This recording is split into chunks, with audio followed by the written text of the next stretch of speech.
अस्सलाम वालेकुम, आदाब। कैसे हैं सब लोग। अफरा तफरी का माहौल है, जंग का माहौल बना है। पाकिस्तान अपने उन हरकतों से बाज नहीं आ रहा है। मैं वही कह रहा था कि जब हथियार चलते हैं, गोला बारूद चलता है, जब जंग का माहौल होता है और जब वो गिरना शुरू हो जाता है तो वो धर्म नहीं देखता है। तो वही एक डर का माहौल है। बहुत जगहों पे रात का मामला था, अफरा तफरी का माहौल था, लोग जाग रहे थे, हर एक आदमी अपनी जान बचाना चाहता था। लेकिन जंग सिर्फ फौज नहीं लड़ती है, जंग पूरा मुल्क इकट्ठा होकर लड़ता है। और मैं बार बार कहता हूं, जब तक न मुल्क के अंदर यकजहती होगी तब तक हम जंग नहीं लड़ सकते हैं। बॉर्डर पे एक जंग तो लड़ी जाती है, जो दुश्मन को गोली का जवाब गोली से देते हैं। लेकिन एक जंग का हिस्सा वो लोग भी होते हैं जो लोगों को बचाने का काम करते हैं, जिसमें इस वक्त आप देख रहे हैं पूरे देश के अंदर कुछ स्टेट्स के अंदर माहौल जो है गर्म बना हुआ है और वहां पर लोग फंसे हुए हैं। इलाकों के अंदर परेशानी है, जो जिस कोने के अंदर है वो परेशान है, कहीं लोगों की जानों का नुकसान ना हो। और लोग घरों के अंदर परेशान हैं, जो बाहर के स्टेट्स के अंदर काम करने के लिए गए हैं, उनका परिवार यहां पर परेशान है। चाहे मैं इस वक्त डिस्ट्रिक्ट डोडा के अंदर हूं, डोडा के लोग जो बाहर की स्टेट्स के अंदर है, चाहे हिमाचल में हूं, चाहे पंजाब के अंदर हूं, चाहे दिल्ली के अंदर हूं, चाहे राजस्थान के अंदर हूं, यहां पर परिवार परेशान हो रहा है। क्योंकि इस वक्त चाहता है परिवार कि वो लोग एक साथ रहें। और मैं चाहता हूं इस जंग को लड़ने का काम एक आम आदमी भी करता है।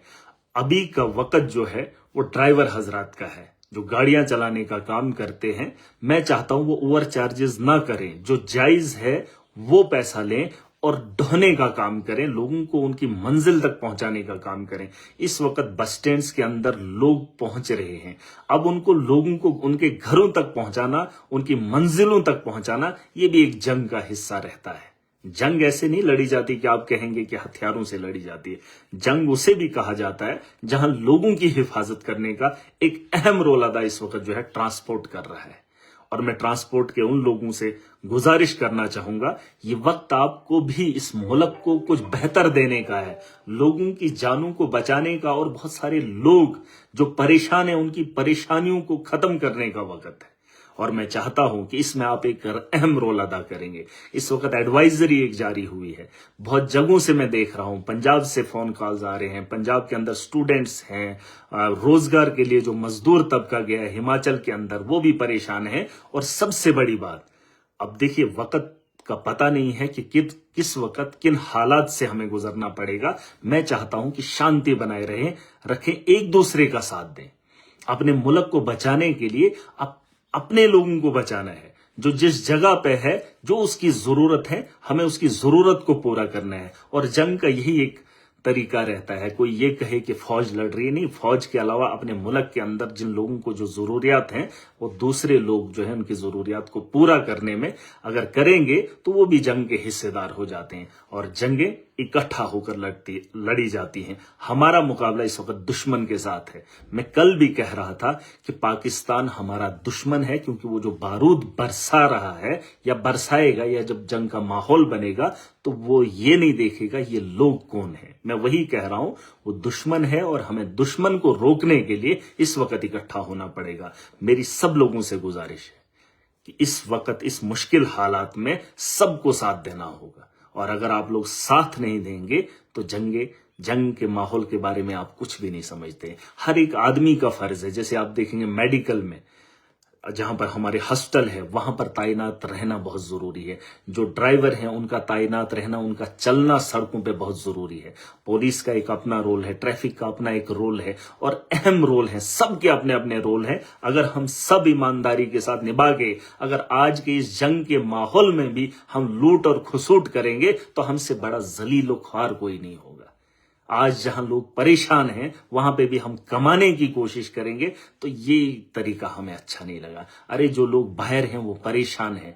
मैंने भी कुछ लोगों को उधार में दे दिया, पैसा दे दिया, ये कर दिया, वो कर दिया। जितना हो सकता है हमसे, हम एक कोशिश कर रहे हैं। बहुत सारे ऐसे लोग हैं जिनको खाने के पैसे नहीं है, मजदूर तबका है, वो घर नहीं आ पा रहे हैं, उनकी भी मजबूरियां हैं। लेकिन अगर हम इस वक्त उनकी मजबूरियों का भी गला घोंटेंगे, इन जंग के हालात में भी लोगों को लूटने की ख्वाहिश करेंगे, तो ये अच्छी बात नहीं है। मैं ड्राइवर हजरात के साथ खड़ा हूं, मैं हर उस नागरिक के साथ खड़ा हूं, लेकिन इस वक्त जो काम आप कर सकते हो वो आप ही को करना है। इस वक्त हर आदमी ने अपनी जिम्मेदारी निभानी है और मुझे पूरी उम्मीद है कि अपने देश के अंदर माहौल पुरअमन रहेगा और हम इस जंग को जीतेंगे और लड़ेंगे, मिलकर ये लड़ाई लड़ेंगे और अपने अपने हिस्से की जिम्मेदारी बखूबी निभाएंगे। और मुझे पूरी उम्मीद है जिन स्टेट्स के अंदर हमारे बच्चे हैं, कुछ लोगों के एग्जाम्स हैं, उसके बारे में भी सरकार सोचेगी। फिलहाल तो अभी जहां बच्चों को हमारी स्टेट से बाहर ले आ जा रहा है एग्जाम देने के लिए,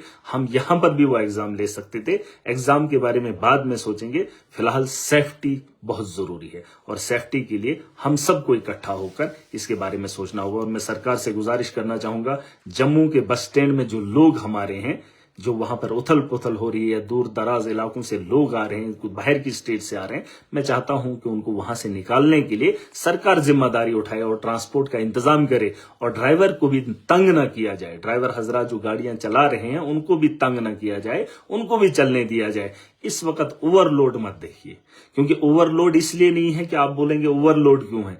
ओवरलोड नहीं, कोई ड्राइवर चलने को तैयार नहीं है, लेकिन ड्राइवर को भी ये जंग लड़नी होगी और ड्राइवर को भी मेरी गुजारिश रहेगी कि थोड़ा संभल कर लोगों को उनकी मंजिलों तक पहुंचाना, और लोग आपको दुआएं देंगे। हर आदमी को जंग का हिस्सा बनना पड़ेगा और अपने मुल्क की बका के लिए खड़ा होना पड़ेगा और मुझे पूरी उम्मीद है इसमें कोऑपरेट किया जाएगा। जहां जहां लोग हैं बस शांति बनाए रखें, आपस में नहीं लड़ना, बाकी देख लेंगे। और हम सक्षम हैं, हम जवाब भी दे सकते हैं, हम जीत भी सकते हैं, लेकिन बस आपस में भाईचारा बनाए रखना, बस ये हमारी गुजारिश रहेगी।